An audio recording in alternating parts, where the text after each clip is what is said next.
आराम। दिन की धूप में, रात के घनघोर अंधियारे स्वरूप में, नन्हा अबोध महीनों से डटा अपने अद्भुत अभिभूत में। ब्रह्मचर्य मुहूर्त पर उठना, उठकर अपने नित्य कार्य करना, पढ़ना लिखना, फिर पिता की दुकान में मदद करना और सायंकाल को कुछ रुपए पिता से लेकर संग्रह करना, यह उसकी रोचक दिनचर्या। हर दिन माता उससे प्रश्न परीक्षा करे, अरे क्या होगा इन मुद्राओं से, कहीं कुछ सोच रहा है, कुछ करेगा क्या, कुछ खरीदेगा क्या। अरे याद आया, पिछली बार मेले में तूने जो खिलौना देखा था उसे ही तुझे अपनाना है ना, तो बता दे मुझे, इसी घड़ी उसे घर पर ला रख देंगे। नन्हा बोला, अरे नहीं माँ, तू आराम कर। फिर वही सिलसिला शुरू हुआ। संध्या काल में फिर पिता से मुद्रा मांगा गया। इस बार पिता ने पूछ लिया, क्या बात है, इन सब मुद्राओं का होगा क्या, तुम्हें कहीं कुछ पसंद तो नहीं, तो बता दो, इस बार बाजार जाऊंगा तो लाकर तुम्हें दे दूंगा।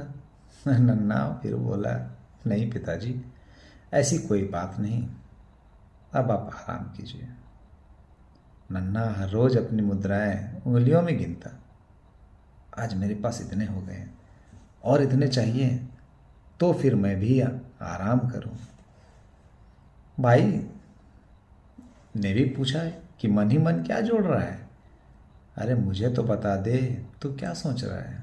नन्हा बोला, जो सोच में है कैसे बता दूं, जब पूरा होगा तो तुम भी साथ होगे ना भैया। अरे ठीक है, तू गिनते जा और जब हो जाए इकट्ठा तो साथ चलेंगे बाजार में ना।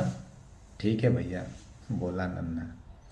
खेल के मैदान में भी नन्हा को उसके सखा ने देखा, ध्यान बटा है मित्र का कहीं और न जाने क्या सोच रहा है। पूछ बैठा उसने भी उसकी चाह, अरे दोस्त, हर घड़ी क्या सोचते रहता है, तो सब कुछ ठीक तो है। अरे कुछ नहीं, कुछ भी नहीं, खेल कर थक सा गया हूँ और कुछ नहीं। जा, तू तनिक भी अब विचलित ना हो, जाकर तू भी आराम करो, मैं भी चला, संध्या का समय है, कुछ काम कर लूँ। उठकर वहाँ से रोज की तरह पिता के पास गया, कुछ मुद्राएं ली और मन में उसके हर्षित उल्लास रहा। नन्हा का मन घबराने लगा, दिन जो नज़दीक आने लगा। क्या मेरे पास पर्याप्त धन हो गए कि मुझे जो चाहिए मिल जाए, ताकि मैं भी आराम करूं। इस बार भी उसने पौधे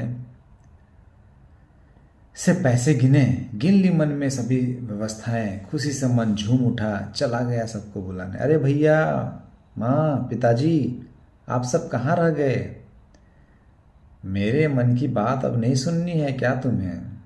हर दिन जो आप पूछ रहे थे, क्या करूँगा मुद्राओं का, कोई सामान तो नहीं लेना, कुछ मिठाई तो नहीं खरीदना, न जाने क्या क्या आपके मन मस्तिष्क में ख्याल आए होंगे। सुन भैया, कल बाजार है चलना, कुछ खरीदारी करेंगे। देख मेरे पास कितनी मुद्राएं हैं और यह रही सामग्रियों की सूची, देख तो जरा, कुछ छूट तो नहीं गया। दिया, कर्पूर, धूप, भगवा, झंडा, सिंदूर, अक्षत, रोड़ी, मिठाई, मलाई, दूध, गोविंद भोग और टिकट। भाई देख, सूची अचरज में था, पूछ बैठा, यह क्या है भाई। नन्हा बोला, देखा ना भैया, कुछ छूटा तो नहीं, देख ना मैया, कुछ रह तो नहीं गया। पिताश्री, और कुछ याद दिलाओ। पिता ने कौतूहलवश हाथ पकड़ नन्हे को बैठाया और उससे इन सब का कारण पूछ लिया। नन्हा बोला, हर बार आप लोग मुझसे पूछते थे कि मैंने इस मुद्राओं का करूँगा क्या, तो मेरा उत्तर क्या होता था। भाई बोला, तू उत्तर कहाँ देता था नन्हे, आराम करो, आराम करो, आराम करो कहकर तो मुंह चुप करता था, है ना माँ। माँ संग पिता ने भी हामी भरी और कहा कि आराम करो भी कोई कहे जवाब है बेटे, यह तो उत्तर न देने का बहाना था। नन्हा मुस्कुराया और बोला, अरे नहीं माँ, मैंने हमेशा उत्तर ही दिया जब जब मुझसे पूछा गया। बताओ तो आज तारीख क्या है। भाई बोला, 22 जनवरी। हाँ, तो महीने भर से रोज पैसे जोड़ रहा था, यह कहकर कि मुझे भी आराम करना है और अब वह घड़ी नज़दीक है। पता है, प्रभु श्री राम अपने जन्मभूमि अयोध्या पधार रहे हैं। माँ, तू ही तो कहती थी ना कि जन्मभूमि तो राम के बिना अधूरी है। जिस आंगन में 3 माताओं और 3 भ्रातों संग प्रभु श्री राम खेले और पले बढ़े, उस अवध भूमि में अब राम आएंगे। सुनना माँ, आपने तो राम जन्म से लेकर उनके वन गमन तक की बात बताई थी। ए माँ, तूने तो कही थी मुझसे शबरी की कहानी कि किस तरह भक्त की पूजा स्वयं भगवान करते दिखे थे। गरीब, लाचार, बूढ़ी शबरी माँ के जूठे बैर प्रभु श्री राम ने चखे थे।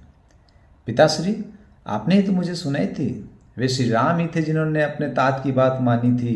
भ्राता भरत सम भाई के त्याग की कहानी से न जाने क्या क्या सीख मिले मुझे इस अवध निवासी राम की वाणी से।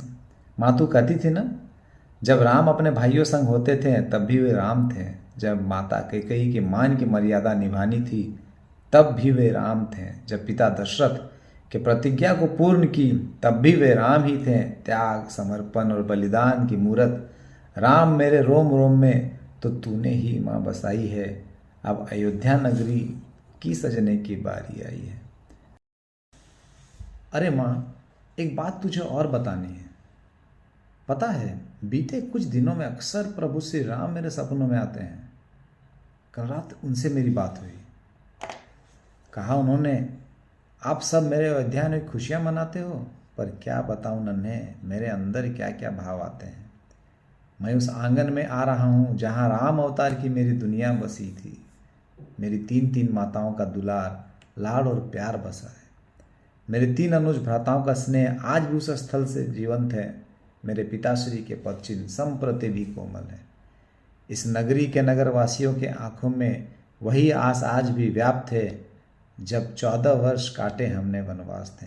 पर सच कहूँ नन्हे, मेरे लिए मेरा अवध नगरी इसलिए भी खास है क्योंकि कहीं भी कभी भी किसी भी अवतार में मेरा अवध से दूर होना मेरे लिए तो वनवास है। मेरे लिए तो वनवास है धन्य इस भूलोक के पुरुष जो हर मेरे वनवास के बाद मेरी वापसी का उल्लास मनाते हैं।